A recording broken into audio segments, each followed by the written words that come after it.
What's up, family? What's up, family? What's up? Welcome to day one of the Visionary Leaders Challenge.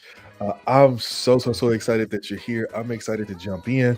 I'm excited to get started, and I'm excited for what the day is going to house. All right, real quick, as we're getting started, drop in the chats who you are, where you are from. Even drop the name of your ministry. You're a pastor, you're a church leader. I want you to drop the name of your church. If you're not the senior pastor, I want you to just drop your pastor's name. I want to get to know who you are before we jump in. All right. It is just a few minutes before we jump in. In 2 more minutes, I'm going to jump in. And once I jump in, we're going to get started and we're going to be moving fast and furious. Let me be honest with you. We got a lot of work to do. We got some ground to cover and we're going to be moving fast and furious. So if you're watching this, I want you to go ahead and jump in. Let me know who you are, the name of your church, where your church is, your city, your state. And if you're not the pastor, let me know where your pastor, who your pastor is. All right. So today is day one of the Visionary Leaders Challenge, and we're going to be doing this for the next 3 days. So for the next 3 days, we're going to be jumping in. And for those of you who are watching this live, you're going to get a chance to experience this live as we go. For those of you who are watching this on YouTube or watching the replay as you come to the challenge, you've got 2 more days after this one, so it's going to be power packed. All right, so we're going to get ready to jump into this, but I want you to jump in the chat real quick. Let me know who you are, let me know where you are, let me know what's happening, and I want to get a chance to see who you are and to see who we have got with us. All right, listen, I want to get ready to jump straight in. Okay, I see y'all jumping in the chat. I see you. Glad to have you. Glad to be connected with you. Glad to have you a part. All right. I know that if you're here, you're a part of this challenge, you're watching this, it's because you're a leader in some capacity and you want some extra thrust, some strategy to help you move forward. And that's what we're going to dive into today. We're going to make sure that not only do you get the strategy that you need, but you're going to, hopefully, I'm going to take you above and beyond your expectations, and you're going to walk away today with everything you need and so much of what you need to move forward and to go ahead. All right. So let me go ahead and tell you this real quick. In the next 60 minutes, you're going to learn how to implement a strategy that can help your church see healthy growth. All right.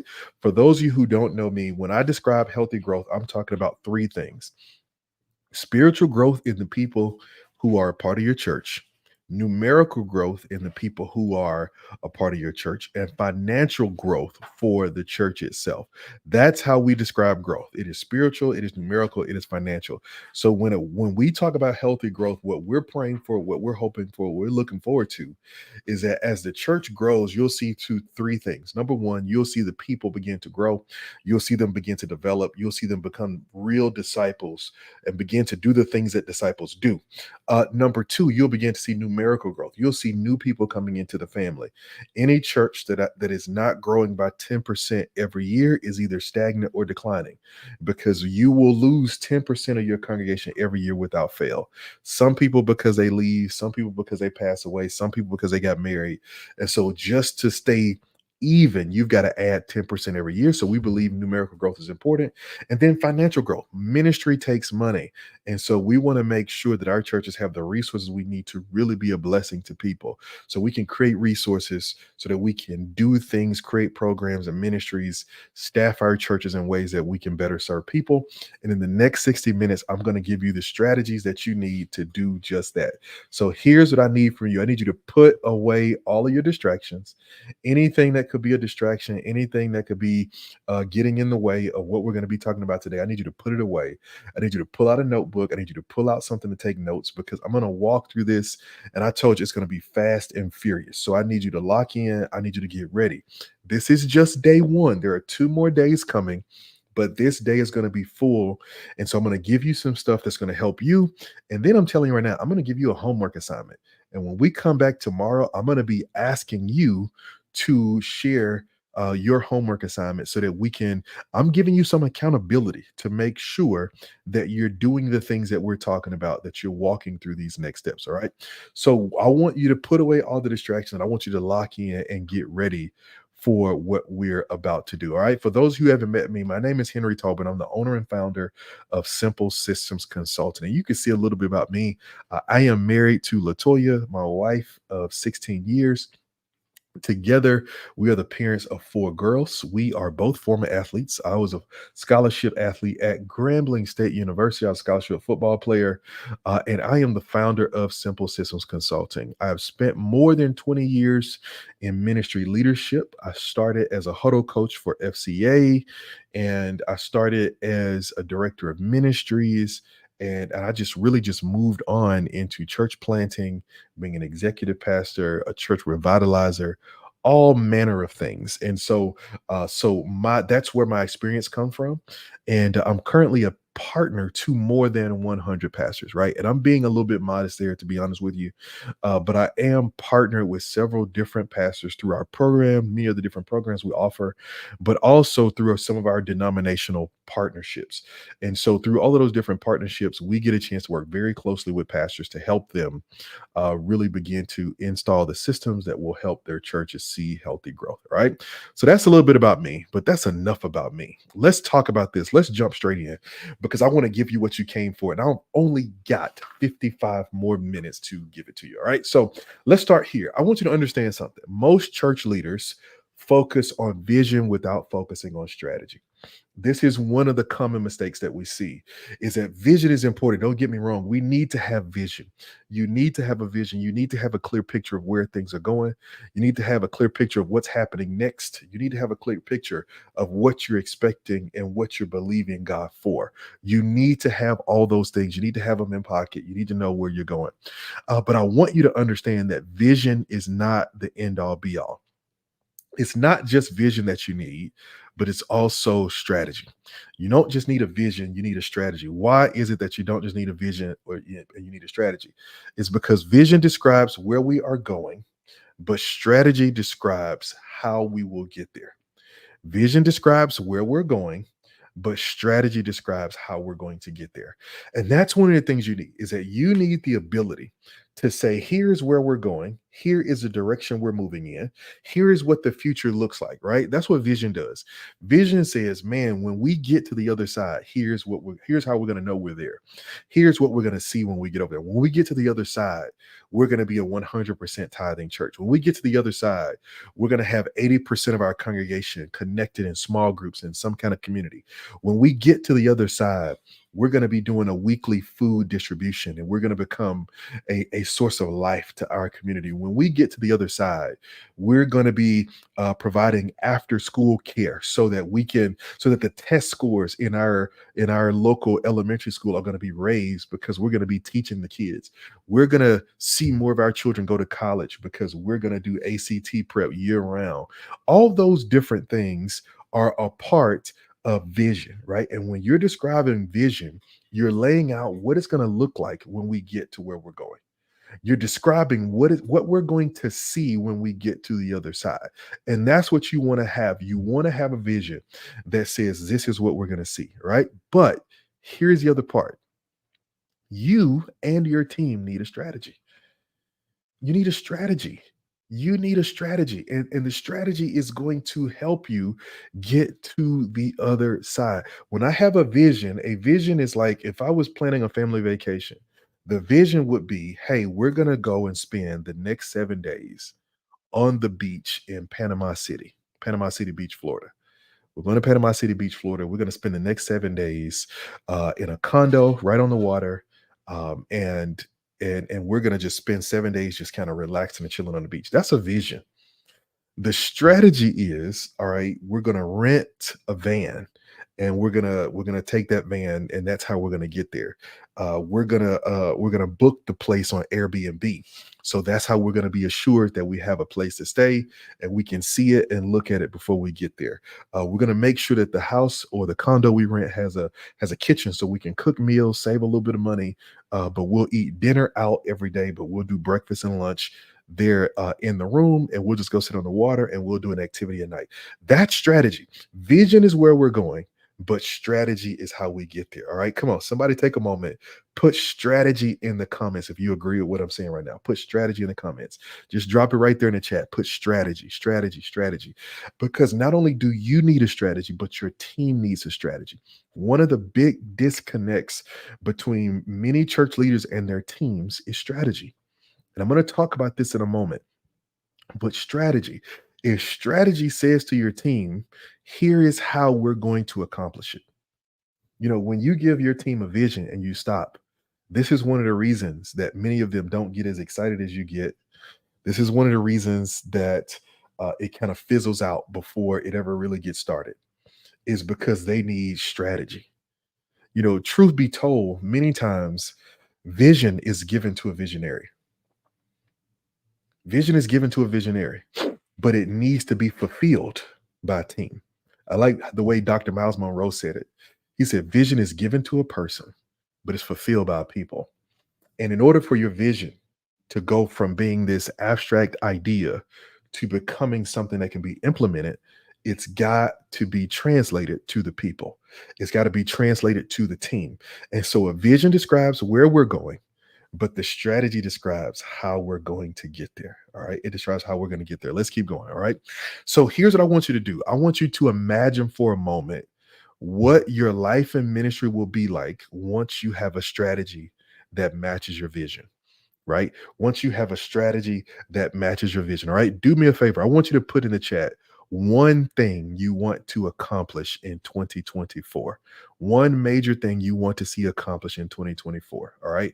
I want you to just put one thing, just one thing in the chat that you want to accomplish in 2024, because I want you to visualize this. This is so important. I want you to see it. All right. Because we're going to be talking about strategy, but we're not leaving vision behind. Vision is important for senior leaders, especially. Vision is that thing that pulls us. I've learned that people are moved generally in two different ways. Some people are pushed away by hard things, and some people are drawn by the promise of things ahead. Some people are pushed forward. Where they're coming from is so bad and it's so frustrating and it's so rough that they're running away from their past, or they're running away from what's behind them to get to where they're going, right? And some people are motivated by that, and that's perfectly fine. They use experience as a teacher that says, I don't want to experience that again. Let me get away from it. But then there are other people who are driven by vision. And when you're driven by vision, you see something over there that makes you go, let me go and look, right? And that's how I am. I'm pulled into the future with vision, right? I think of it as the Moses kind of blueprint, where Moses passes by this bush that is on fire yet not burning up. But he looks and he says, man, that's curious. It's on fire. That's normal. Bushes around here catch fire all the time. He says, man, but this one is not being consumed. It's on fire, but it's not being consumed by the fire. And he says, let me go check this out. Let me go investigate. And the scripture says, and when God saw that Moses had turned his attention, then he began to speak to him. And I think that's the Moses strategy, is when we see it. All right. I see some of you saying, you're looking for more youth. I see a couple of you saying more youth, and I see unity, and people are you saying you want to reach more young adults, and I see all these different things, more people saved. All right. I want you to imagine what it's going to look like when you have a strategy to match your vision, because that's what I'm here for. I'm here today to help you start moving towards having a strategy to match your vision. Because if you have the vision and you know where you're going, and you know what God has put in your heart, and you know what God is calling you to do, and you know where he's called you to go, now it's just a matter of getting the strategy you need to take the next step. All right. And that's what we want to focus on today. And so today, what I'm going to give you is I'm going to give you three very specific strategies to help you start this thing off. All right. But first, I want you to understand this. You are just one shift away from your best year. I want to say this again, right? Because I'm speaking into your life right now. You are just one shift away from your best year. All right. I want you to know this. I know people have been talking doom and gloom and all the things that are wrong and all the things that are going. The trends are showing us right now that people are starting to attend church more frequently. Church attendance nationwide is trending upward, and that's a good thing for you. That's a good thing. And you're just one shift away from your best year. Just one shift away. All right. And I want you to believe that. I want you to hold on to that. You're just one shift away. All right. And so for day one today, what I want to talk to you about is finding your advantage. Finding your advantage. All right. And here's what I mean by that. I believe that God has gifted every church and every leader with something unique, with a unique fingerprint, a unique blueprint. There's something unique and special about the unique mission that God has given you and given the church, right? I'm not trying to blow smoke at you and say that you're the most amazing person in the world, although I do hope and pray that there is something great about you. But this is about the church. It's about the kingdom. And the thing that I'm trying to drive you to see is that there is some unique portion of this journey called ministry that God has called you to carry. All right. One of my favorite movies. I love um like apocalyptic type movies, right? Don't ask me why, I don't know, right? But two of the ones that I really like the most, one was Armageddon with Bruce Willis, and the other was Deep Impact. It was Morgan Freeman, Tia Leone, all of them, right? And so the whole premise of the movie is that there is an asteroid or a meteor, or whatever the appropriate term is, that is headed toward Earth. It has been discovered, but by the time they discover it, it's late, and they're trying to stop it. And so they put together this team to send to the asteroid on a ship to go and blow it up and all this kind of stuff like that. And there's this one part in the movie where they're getting ready to go in onto the asteroid, and the guy who is a captain for this moment, he is called to help land the shuttle on the meteor, the asteroid, right? And so as he gets ready to do it, he tells his story, which I fact checked, which is actually true, which is about Mark Twain. And in the days of Mark Twain, they had riverboat pilots who would pilot these boats up and down the Mississippi River in order to transport goods. And one of the things that he said the river was so large and it was so detailed that it was impossible for one riverboat captain to know the whole boat. Even if you knew the way, the river has different depths, different turns. You need to know where the shipwrecks are. There are different places where ships have crashed. You need to know where all these different pieces are, where the tributaries, all these different things. And so he said, what they did, instead of putting all of the weight on one riverboat pilot to understand and to know the whole river, it was incumbent upon every captain to just learn his portion, to just know his section of the river. And that's what I want to deal with you about today. I want to deal with you about your section of the river. All right. So let me start by freeing you from the weight of comparing yourself to the other churches and the other ministries around you. Don't prepare yourself to the biggest church in your city. Don't compare yourself to the wealthiest church in your city. Compare yourself to the pastor who came before you. Don't compare yourself to the pastor who might be coming after you. I want to give you freedom to just sit and embrace who God has uniquely called you to be and the unique section of the river that he's called you to navigate. Here's what I want you to embrace. Be you. Put that in the chat for me. Be you. That's it. Just be you. Be you. All right. I want you to put that in the chat. You can put the letters or you can spell out the whole word. All right. Just be you. It's important because in being yourself, you're going to discover your advantage. This is how you're going to discover the unique thing that God has called you to do. I believe so many times as leaders, we spend so much time trying to be other people that we miss out on the reason that God has called us. Right? I've told this story many times. I'll tell you again. Many years ago, when I was a church planner back around 2010, I remember, I was spending a lot of times watching other pastors and ministries on TV. And I remember on one specific day, I dressed up as his leader. Well, I didn't dress up as him, but I wore something that was similar to what he would wear. So I put on this full suit, even though I have a very casual young church. I put on this full suit. I've got on square toes, Stacey Adams. I've got on a full suit with a fat knot tie, right? I was having an identity crisis. And I remember I walked into the room for church and I felt like a crazy person. And I just remember the Holy Spirit whispering to me and saying, listen, if I wanted him here, he would be here. I called you. I called you. And that's when I started embracing even more who I was. I wasn't a person who preached in suits. I was a person who wore slacks and a cardigan. I was at that time. I was a person who dressed like the people I was called to reach, but it came from being me. And that's what I want you to do as I want you to be you. All right. So let's dive into these strategies. All right. So three strategies I'm going to give you today, and we're gonna break these down, and we're gonna help you take some steps forward. All right. Strategy number one: learn to magnify your strengths while you work on your weaknesses. All right. Strategy number one is to learn to magnify your strengths while you work on your weaknesses. All right. So let's dive into this. This is so important. Every church has strengths. Your church has strengths. There are some things that your church does really well. Now, I know that there are some things that your church does not do well. Some of you are saying, we don't have a good new members process right now. Our technology, we don't have a good, website. Our website is boring, it's old, it's outdated. We don't have a good social media strategy. Man, our social media has fallen behind.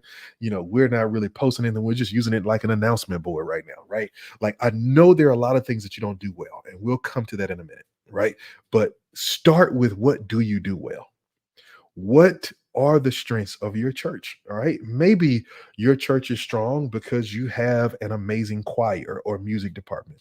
Maybe your church is strong because you do a great job of preaching. You have great preaching and teaching, and the teaching ministry is really, really strong. Maybe your church is strong because of your children's ministry, your youth ministry, whatever it is. Maybe your church is strong because of outreach or a myriad of reasons. But what you need to do, and what I want to challenge you to do, your first strategy to finding your advantage, is to identify the strengths of your church. Identify the things that you do best. Identify the things that you do strongest, and I want you to magnify those things. All right. There's this point. David says, "Oh, magnify the Lord with me." And really, when he says that, really one of the things that he's saying is, listen, if I'm singing God's praises and I'm singing by myself, people can hear, right? But if you come stand next to me, now our voices together get even louder.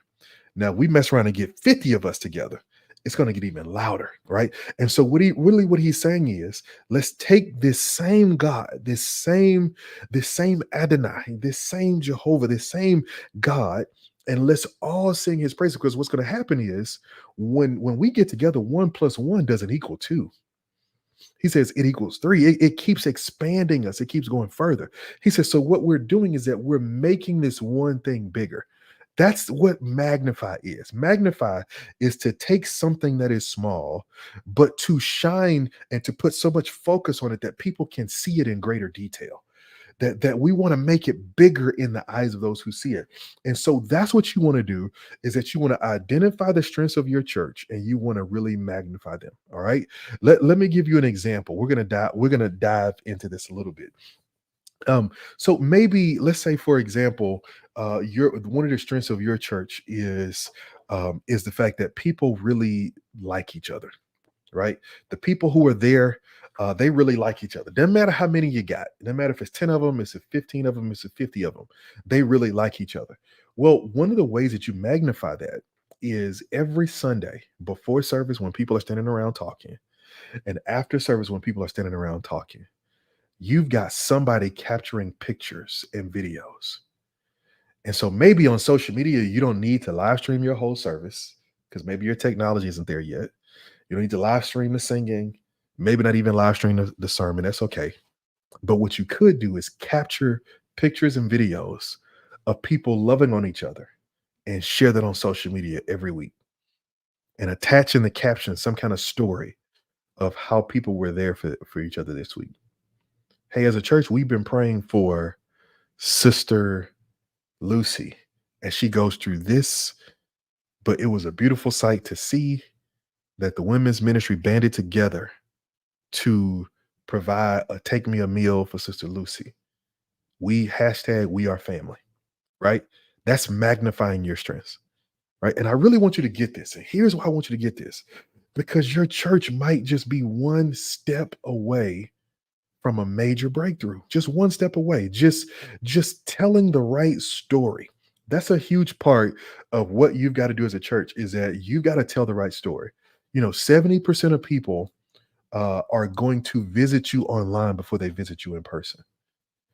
And so the story that you tell, how you magnify who you are, is going to make a huge difference in whether or not people come to visit. But you have got to help them know. All right. Here's another way for you to really discover and uncover your advantage. All right. Here's what I want you to do. I want to use a theological term, a preaching term. I want you to exegete your history. I want you to exegete your history. Many of us are really good at exegeting a text, right? We know how to go into the text and how to wrestle with it and break down what it is and what it says and so on. But I want you to exegete your history. All right. There are four things I want to encourage you to look at here. All right.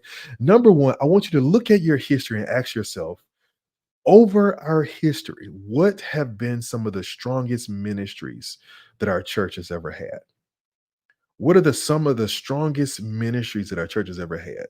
And sometimes, maybe you have to go back 5 years or 10 years or whatever it is.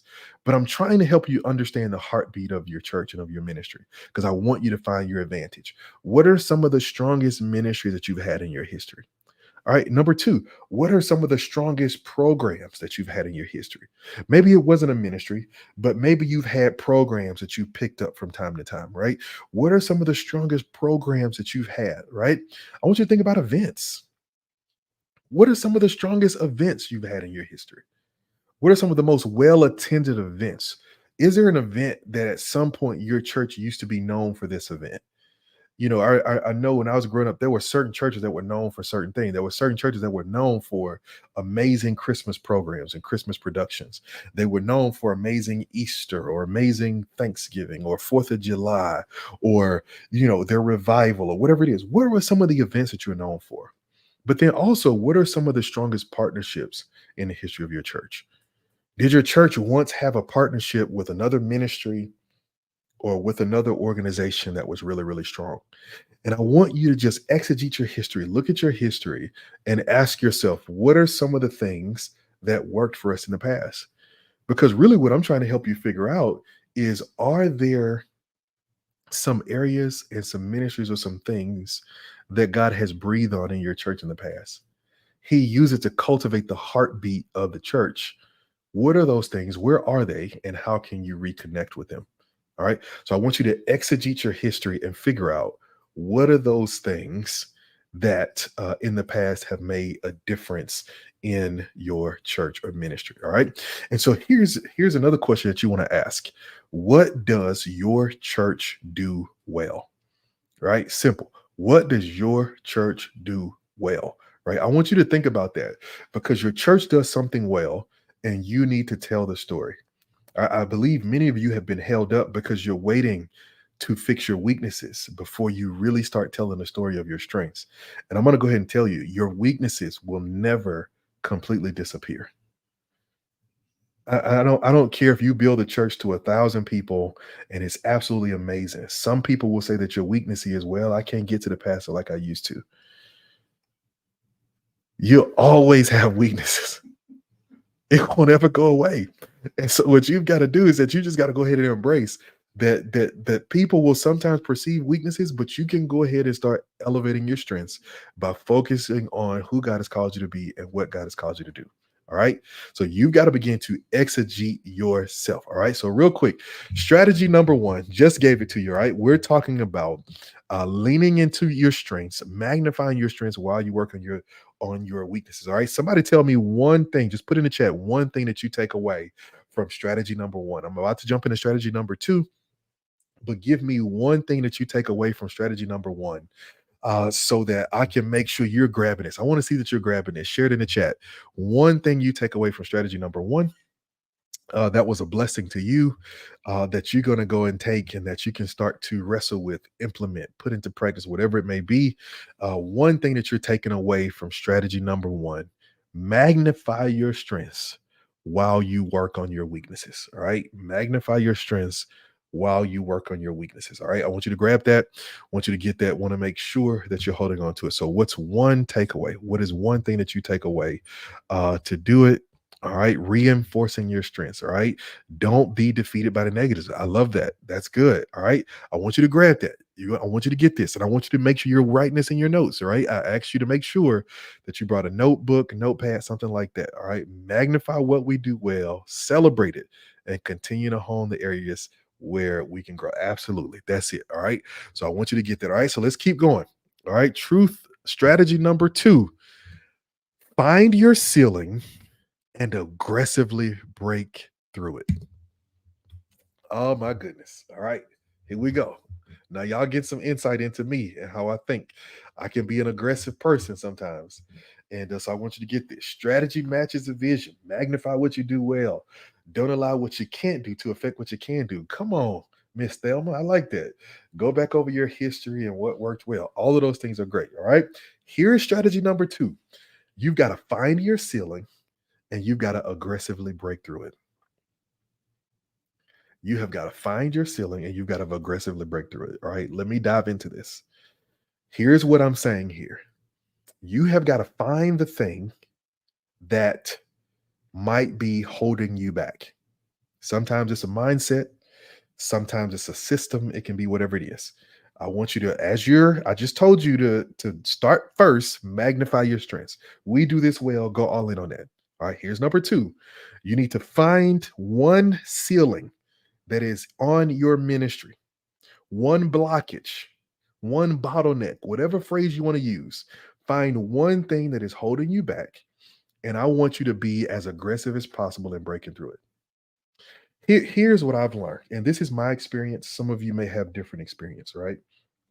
But there comes a point where um, being passive and being apathetic won't work.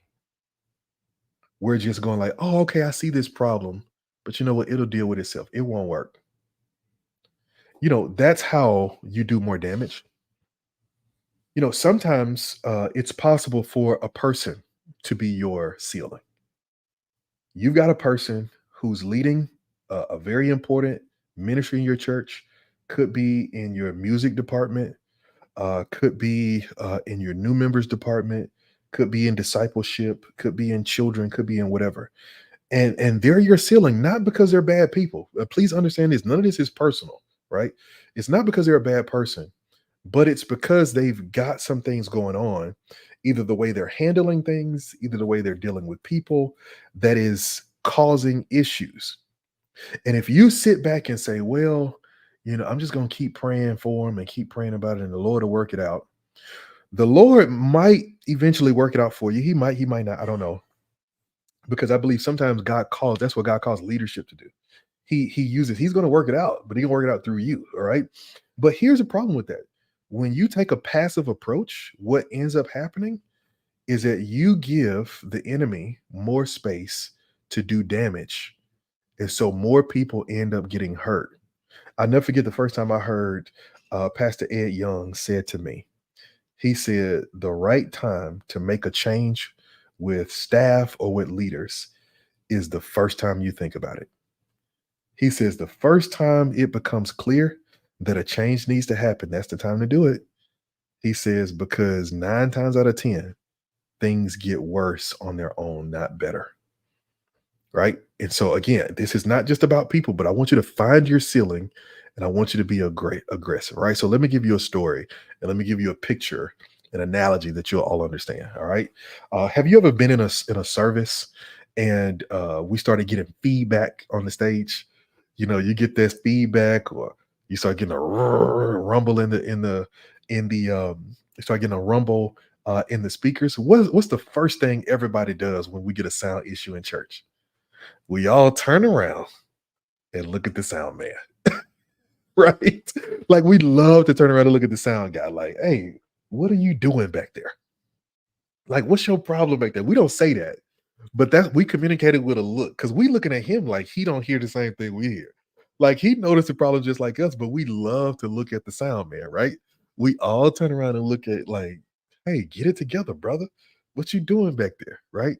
And we love to look at the sound man. And here's a reality, usually the sound man is just the turning of one knob away from fixing the issue, right? It's a lot of times that's what it is. It's turning one knob. That's why he's looking up at the stage. Because most times it's not his fault. It's somebody on the stage did something. Somebody on the stage held the microphone down and put it in front of a monitor. And when you hold a microphone, point it down, it causes feedback. And so he's looking like, okay, who has their microphone down? Because temporarily I can turn their volume all the way down and that'll fix the issue. It's not a system issue. It's a practical implementation issue, but there is a knob that I can turn that can fix it. And that's usually the case for every sound man, is that when an issue arises in service, it's one knob that can be turned that could fix it. And here's what I'm asking you. What is the one knob that you could turn that could fix the issues, or most of the issues, if not all, that you're facing in your ministry? What's the one knob you can turn that can help you break through your ceiling? What's the one knob you can turn? And it could be so many different things, right? But what's the knob for you? What's the knob that you could turn that could change everything? I want you to think about that, because just like the sound man, there's a knob that you can turn that could fix the things that are happening in your church and your ministry. But you got to figure out what it is.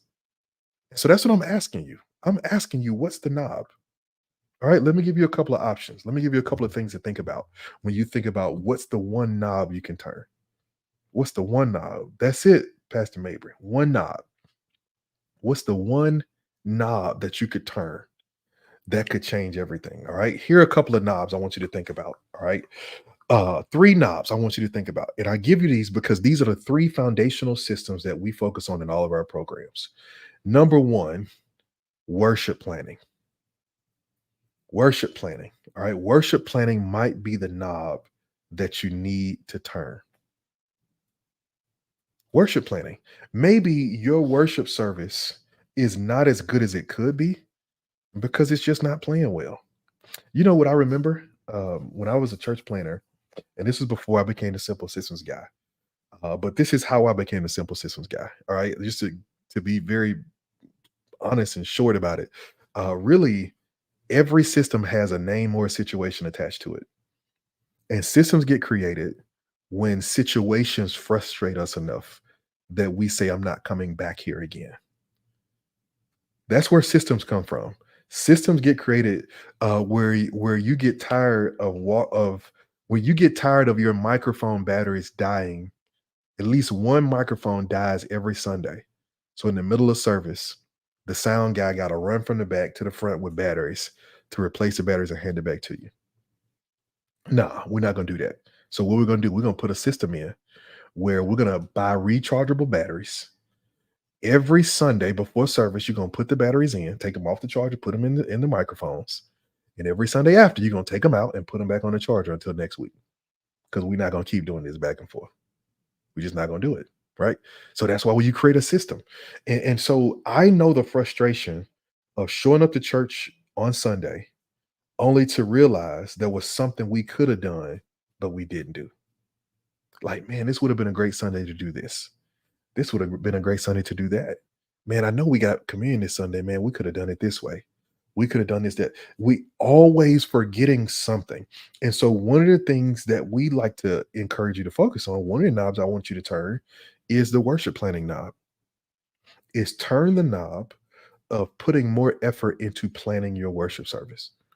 That's it. Just even if you're not adding new elements, if you keep doing the same things you're doing right now, just having some kind of strategy where everybody has to get on the same page before Sunday changes everything. Something as simple as sending out an agenda every week, having every ministry submit their agenda items, worship team, what y'all singing, and in what order. Who's working in children's ministry this week? Who are our ushers for this week? Who's the lead usher for this week? Who's the lead greeter for this week? Right? Who's working the altar this week? Who's the point person for prayer? All these different things. Just worship planning. Turn that knob.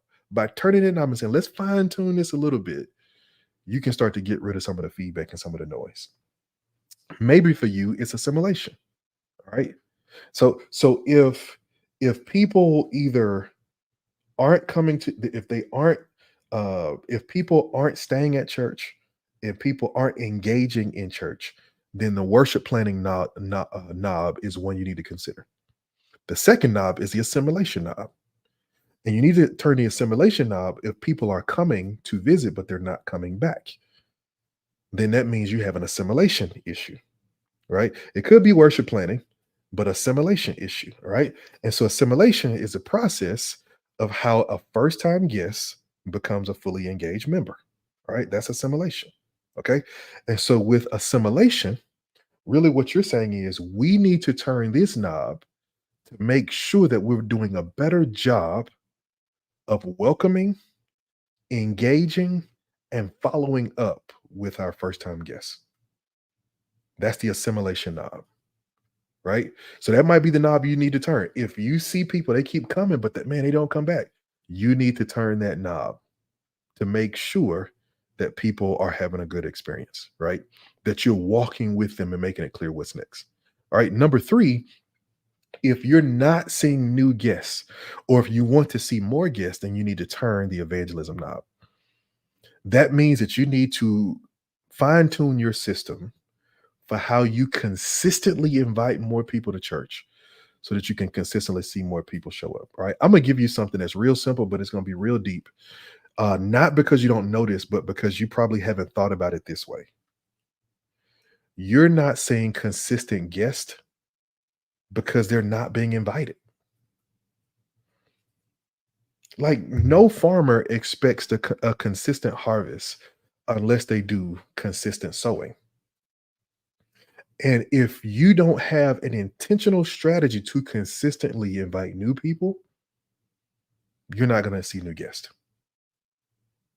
And I want to say this, just telling your people from the stage, invite somebody, is not enough of a strategy. That's a Hail Mary. That's just I'm throwing the ball up there. We're going to see if somebody catch it. You need a strategy. You need to create resources that help people invite. You need to make sure that you have a plan for what it looks like for invite, how you celebrate people who invite. All these kinds of things are knobs you need to turn. All right. You need to turn that knob and you need to figure out what is the knob we can turn that can help us get rid of the feedback and help us take the next step. All right. This is strategy number two. Find your ceiling and aggressively break through it. All right. If one of these are your ceilings, you cannot be passive about addressing this issue. You need to be aggressive. Can I tell you something? If you really got serious for it, let's just say evangelism. If you got serious and said, "Man, I need to see 50 new people in our church in the next 3 months." If you really got aggressive about it, that's easy to do. It's easy to do if you want to get aggressive about it. But if you're just gonna say, "Well, look, we're just gonna pray, we're just gonna keep getting things together, let's see how the year start, let's go," then you're gonna miss it. But if you got serious and put together a strategy and got aggressive about it, you could put together a plan and you could see 50 new people connected to your church in the next 90 days. You could. I know you can. I know you can. I've seen it happen. You could do it. But it's going to be, are you willing to be aggressive enough about it? All right. Are you willing to be aggressive enough about it? All right. So strategy number two, find your ceiling and aggressively break through it. All right. Real quick, drop in the chat. What is your best takeaway from strategy number two? All right. Find your ceiling, aggressively break through it. Right. That could be ministries and systems that need to be retooled. That could be leaders that need to be removed or moved over. What is your biggest takeaway? All right. Somebody said be aggressive. Absolutely. That's one takeaway, is that you got to be aggressive about it. And the reason that I say aggressive, and I know we all have different personality types, but here's why I say aggressive.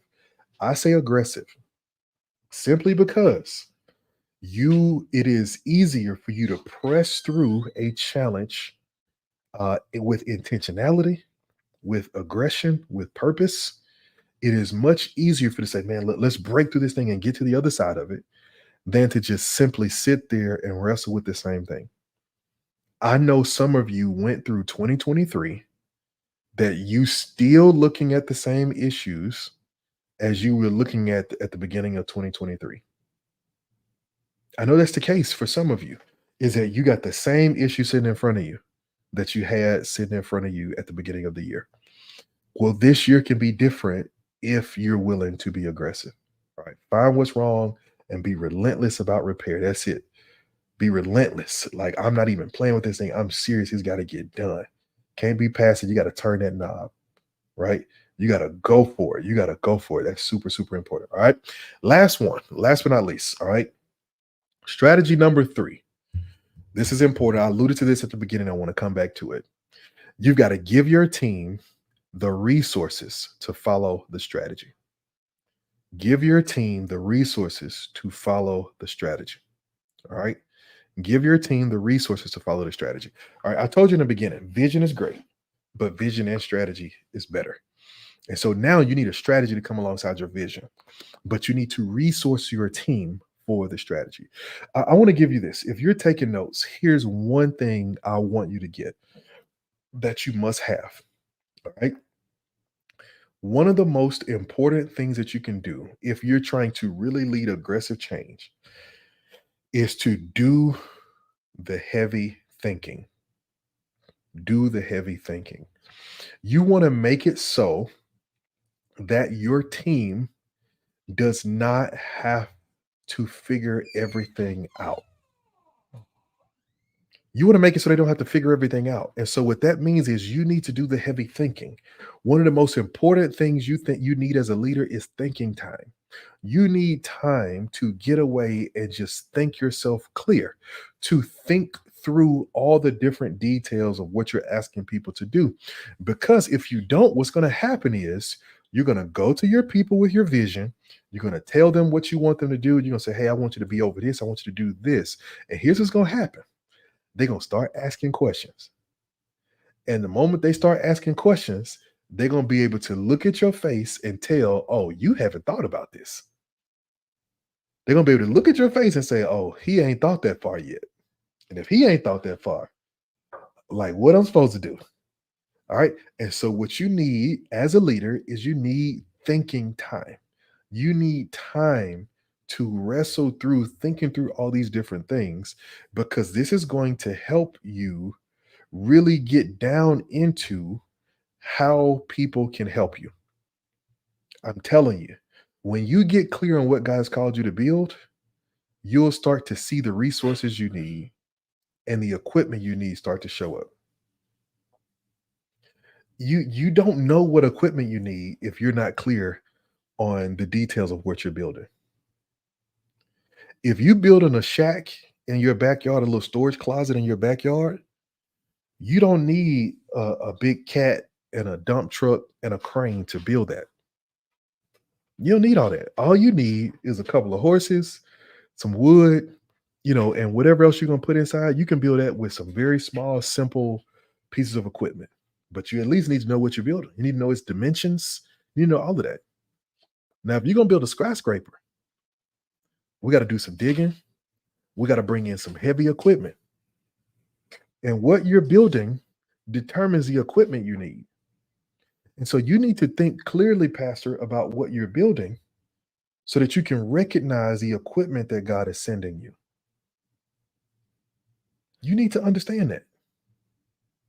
You need to understand that this is what God is doing. This is what he's sending me. This is where he's sending me. And you need to be plugged into it. All right. And so as you get the thinking time, one of the things you need to do is you need to make sure that you give your team the resources. All right. Let me give you this. You having the plan is not the answer. It's not just enough for you to have the plan. It's not just enough for you to be like, oh, I got the plan. I got the whole thing right here, man. We finna run the play. I got it. That's great. And it's a part of the process. But the other part of the process is your team needs the resources. All right. So let me say it this way. Your team needs to know exactly what to do next. All right. Here's what I want you to think about. I know it's the end of the year. You've been thinking about you've been thinking about what's coming next. You've been thinking about where we're going. You've been thinking about where we're headed. Here's a question I want you to answer. Do you think your team has been thinking about it like you've been thinking about it? Truth of the matter is, the answer to that is probably no. They haven't been thinking about it like you've been thinking about it. That's okay. That's why you are in the position that you're in. That's why you're the leader. They haven't been thinking about it like that. If they've been thinking about it at all, to be honest with you. And that's okay. I'm not saying that's an indictment against them because rightfully so, many leaders give their teams the holiday season off to start preparing for what's coming next. But at any point in the year, I want you to know that your team is probably not thinking about the entirety of the church and the vision and the plan and the strategy the way you're thinking about it. And that's okay because your job is to help them see exactly what they need to do next. They don't have to know everything, they don't have to see everything, they don't have to be everything, but they need to know what to do next. Okay. They need to know what to do next. They need to know, right? You need to make sure that they know that. All right. So, as a part of giving them the resources, what I want to challenge you to do and to think about is how can you put specific tasks and resources in the hands of your leaders to make sure that they know what's coming next. All right. Don't instead of asking your worship leader to, hey, I want y'all to give us, studio quality worship every Sunday. Instead of asking for that, maybe what you're going to say is, hey, I want us to sit down and let's put together, I want us to discover our sound. What's our sound in this season? All right. I want you to send me a couple of videos from some live worship sets from some other worship teams that you think are close to maybe where God is calling us to go. And I'm going to send you some, and then we're going to hop on a Zoom call. We're going to talk about it. Hey, I found this video, and I think, man, this video right here from Refresh, man, I think this is kind of where I feel like the Lord is calling us to go. This video right here from Elevation, I think, man, this is a picture of where God wants to go, but with our own spin on it. Right. I want to make sure that we're doing that. All right. I want you to think, what are the documents you can put in people's hands? All right. I want to give you this, and then I want to ask for your takeaway from this session. Here's a big thing I want you to think about. Do you have job descriptions for every leader in your church? Because if not, I want to submit to you that they don't know exactly what to do. See, a good job description tells people what you're measuring. A good job description tells people how they are being measured in their leadership capacity, right? And I want to challenge you to do it. Pastor Page said, yes, we do. We got them. Amazing. And SOPs, love it. You need to have all of that for every single leader, every single person, every single department, everything. And you need to have a strategy for how periodically you walk through it. I would recommend quarterly. I would say once a quarter. You need to just sit down with your leaders and go like, all right, cool. Let's look at these. Let's look at the 5 objectives in your job description. Let's talk about kind of, how that worked out for the first part of the year, how that worked out for the end of the year, how that worked out for this. You need to lay it out. All right. Real quick, drop in the chat your biggest takeaways from strategy number 3. Your biggest takeaway from strategy number 3.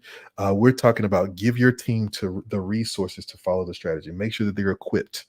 Make sure they're equipped to follow the strategy. All right. What's your biggest takeaway from strategy number 3? And what's one thing you're going to implement from day 1? All right. This has been day 1. I'm getting ready to close out day 1. I'm going to give you your homework assignment first, and then we're going to start looking forward to day 2, which we're going to go to another level, and I'm excited about it. All right. So day 1, what is it? What's your biggest takeaway? I want you to drop that in real quick. Let me know what it is. I want to hear your biggest takeaway. Your team needs to know exactly what to do next. Absolutely. I love it. Love it. Love it. What else? What are your biggest takeaways? What are your biggest takeaways? Biggest takeaways. I want to hear it. Taking time to think through the details. Absolutely. Train your people. Yes. Train, equip, and empower. Absolutely. Love it. All right. Super, super important. We're going to do all those different things. All right. So we're going to get ready for our next day for day two. But before we do, here's your homework. I want you to answer three questions. Three questions. Number one, what is the knob? All right. And I really want you to write this down because I'm going to ask for this tomorrow and I want you to answer it. I want you to answer this tomorrow. What is the knob that you can turn? What's the one knob that you could turn that can make a huge difference in your church? Number two, who is the person who can help you turn it? Who's the person in your church who can help you turn that knob? So it's not just you turning it by yourself, but it's another leader, another person who's helping you do it, who's helping you adjust it. And then number three, on a scale of 1 to 10, how important is it that you turn the knob? All right. How important is it? Is it a one where it's like, I'll turn it when I get to it? Or is it a 10 where it's like, no, I'm ready to be aggressive. I want to turn this down. I want you to answer these three questions. This is your homework. And for day two of the challenge, we're going to talk about this. We're going to walk through this and we're going to get down to the other side. All right. So listen, I hope that you have gotten some extreme value from day one of the challenge. And day two, I believe, is going to be just as amazing. So I can't wait to see you for day two as we're going to start talking about how to grow before you go. For day two, I'm going to be talking to you about the things that you can do to help your church grow before the growth shows up, right? I'm going to show you exactly. I know it. I promise you it's going to make sense tomorrow when we walk through it. We're going to get to it when we go through day two. All right. So real quick, I want to talk to those of you who are here live. Man, I hope y'all got some good value from this. If you have a question, I want you to drop it in. But real quick, man, let me just recognize Felicia. Let's pray for them. She says their church burned down uh on Saturday before Christmas. Man, so sorry to hear that. Felicia, would you drop where's drop the name of your church and your location, where you guys are, your city, your state, your pastor, if you're the pastor, whatever it is, you just drop some information in the chat so that we really know how to pray for you. But also if maybe somebody's close to you or somebody wants to be a blessing to you, whatever it is, drop that out just so we can check out what's happening with your church and we can connect. I don't think I'm familiar with you, Felicia, but I would love to explore kind of what's happening there and maybe how we can be of help and be a blessing to you. So Felicia, if you're still on, drop that in the chat. I'm going back through the intros to see if I see an intro at all, um, to maybe see if I can get some more detail on just the church or whatever it is. Um, I don't see anything up at the top. Yeah, so I'll just wait. We'll see if she comes back. And okay, here it is. Mount Bethel Ministry, Bishop C.E. Glover. Okay. Mount Bethel Ministry, Bishop C.E. Glover. What city in Florida are you in, Felicia? We've got several partners in Florida. We've got partners up towards Pensacola. We've got partners towards Tallahassee. We've got partners toward Orlando. And we've got a strong concentration of partners down towards Fort Lauderdale and Broward. Okay. All right. Let's check that out.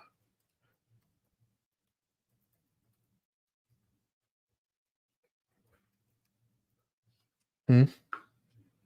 Oh, all right. Okay, Mount Bethel Ministries in Broward. Uh, yep. I got you. I got you. I got you. All right, I'm gonna dive into this, but man, look, if y'all want to be a blessing to them, I'm trying to see if I can find a social media page so I can just drop a Facebook link, maybe with the story about the church and stuff like that, and hopefully there's some kind of link there. Here it is. I see it. I see it right here. So I'm gonna drop this link in the chat. And man, look, if anybody wants to be a blessing to them down in that area, I just dropped a link to their Facebook page in the chat. You should be able to see it on YouTube. But man, if y'all want to be a blessing, man, I encourage y'all to do so. Because man, it looks like it's yeah, I see the pictures of the fire and everything. It is significant. My Lord. My Lord, today, that's my thing. I say that all the time. All right, listen. I hope y'all enjoy. Y'all got a whole lot of value from this today, from day one. Listen, for day two, do me a favor. I want you to go and tell somebody. All right, if you're not subscribed, go ahead and click subscribe on YouTube. Go ahead and subscribe to our channel. If you go back through our channel, you'll see a lot of stuff that I'm talking to you about today. I've already recorded videos telling you how to do it. All you got to do is go back and watch them. But go ahead and subscribe. Go ahead and click like on this video. I want to make sure that we can start building some social proof because we're going to be sharing this publicly with so many different people. But tell another pastor about it, man. You know another pastor. You need to send him this link and say, bro, you need to register for this challenge. You can go back and watch day one. Day two is tomorrow. You need to be in there. I'm telling you, it's going to help you. Tomorrow is all about how to grow before you grow. All right. Listen, I appreciate y'all. God bless. Thank you so much for being with us. And until next time, I think y'all know what to do. You gotta keep praying. All right. I look forward to seeing you tomorrow. And guys.